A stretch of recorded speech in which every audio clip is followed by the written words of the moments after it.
Welcome to Spotlight. I'm Ryan Geertsma. And I'm Robin Basselin. Spotlight uses a special English method of broadcasting. It is easier for people to understand, no matter where in the world they live.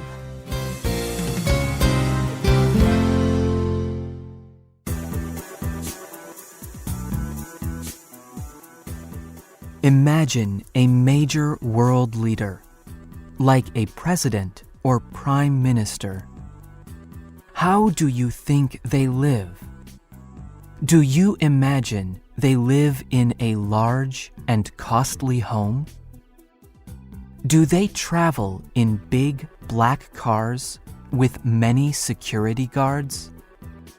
Or do you think they fly in private airplanes? Many of us think of world leaders as people with great wealth. And often, this is true. But this is not the life of José Mujica. Mujica is the president of the country Uruguay in South America. Many people call him the world's poorest president.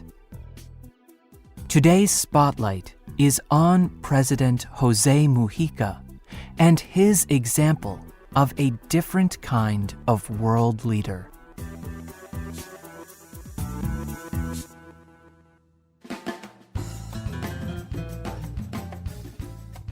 President Mujica could be an extremely rich world leader. Uruguay is one of South America's wealthiest countries. It has a strong government and a low crime rate. Uruguay's government offered to pay President Mujica a lot of money. They also offered him a huge presidential palace to live in. But President Mujica did not want to live this kind of life. Instead, he chose to live simply. Mujica gives away 90% of what the government pays him. He keeps only what an average Uruguayan citizen makes. And he gives the rest of the money to organizations that serve the poor and help people start small businesses.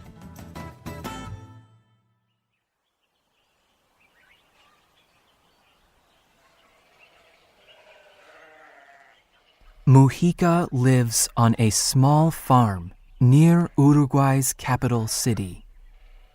There, he and his wife farm and grow flowers. He has offered his presidential palace as a shelter for homeless people in times of emergency. He drives an old car, a 1987 Volkswagen Beetle. And he does not have a driver or many security guards. When Mujica flies, he does not use private airplanes. He does not even sit in the first-class seats. Mujica is definitely an unusual world leader. He lives a peaceful and simple life. And he is not afraid to live among the Uruguayan people. But Mujica's peaceful life is very different than his past. In the 1960s and 70s, he was part of an anti-government group called the Tupamaros, or the MLN. They wanted to force change in Uruguay's government. Uruguay was a social democracy, but the MLN did not believe the government was serving the people. At first, the MLN was nonviolent. But the government of Uruguay used heavy punishment on the Tupamaros, including torture. In response, the MLN began to use violence. The MLN decided to operate a plan that they called armed propaganda. They used guns to create shocking events. They hoped these events would spread their message. They robbed food trucks, and then they gave the food away to the poor. They raided banks so that people would learn about the illegal acts that the banks were doing. They even kidnapped foreign workers who were helping the government. The situation in Uruguay became a crisis, and in 1973, the military took over the country. By that time, police had shot José Mujica 6 times, and he was in prison for 14 years. Much of that time, he spent completely alone. For 2 years, prison authorities put him at the bottom of a well. He began to talk to insects and frogs. He almost became insane. He survived, but his time in prison changed him.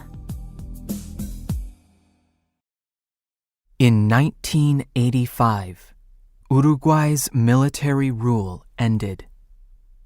Authorities released Mujica from prison. Mujica saw what violent revolution had done to his country. He still believed in revolution, that sometimes it is necessary to change the government. But he knew violence was not the way to achieve it. He told the Guardian news organization, "The world will always need revolution. That does not mean shooting and violence. A revolution is when you change your thinking.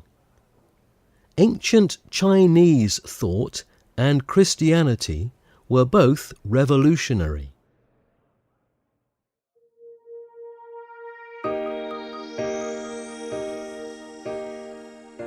So, instead of fighting the government, Mujica decided to join it. The new government of Uruguay was a democracy. At first, he served in the lawmaking part of the government as a senator. Then, he became the Minister of Agriculture. And in 2009, the people elected him to be Uruguay's president. President Mujica's rule has not been perfect. Some Uruguayans like his policies. Others do not. But many people respect him. This is because Mujica lives what he believes. He believes poverty is a major problem. But he does not think just helping people make more money is the answer. He wants to help the poor in Uruguay develop their lives in positive, lasting ways. In a famous speech to the UN in 2013, he said, "We have been talking for hours about lasting development, to get the masses out of poverty. But what are we thinking? Do we want the model of development of the rich countries? This model is based on consumption, on buying and owning more and more.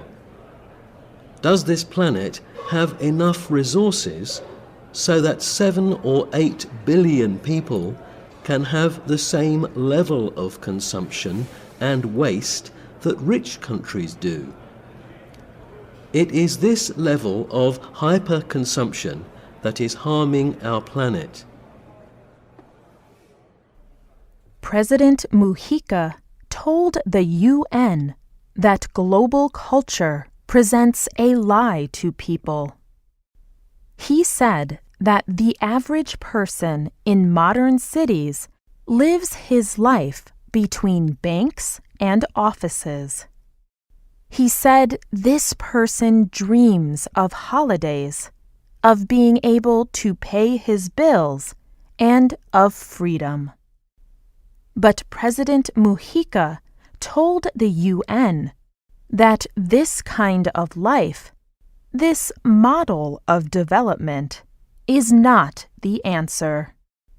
He said, "We are proposing a life of waste which is a bill that moves us backward. It is against simplicity, against society, against nature, and even worse, against freedom. Freedom means having free time to enjoy human relations and the only eternal things: love, friendship, fun and exploration, unity and family."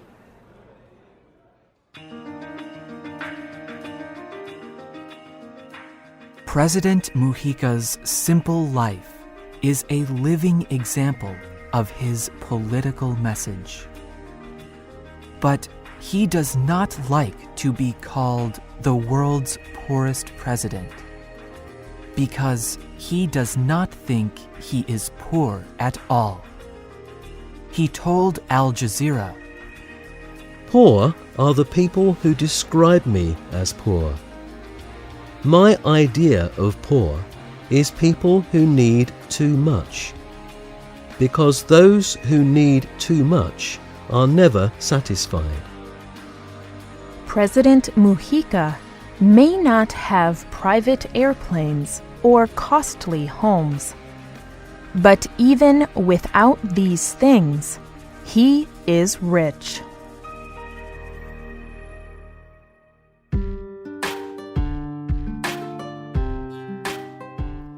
The writer of this program was Jen Hawkins. The producer was Michio Ozaki. The voices you heard were from the United Kingdom and the United States. All quotes were adapted and voiced by Spotlight. You can listen to this program again and read it on the internet at www.radioenglish.net. This program is called The Rich President. You can also leave your comments on our website and find us on Facebook. Just search for Spotlight Radio. We hope you can join us again for the next Spotlight program. Goodbye.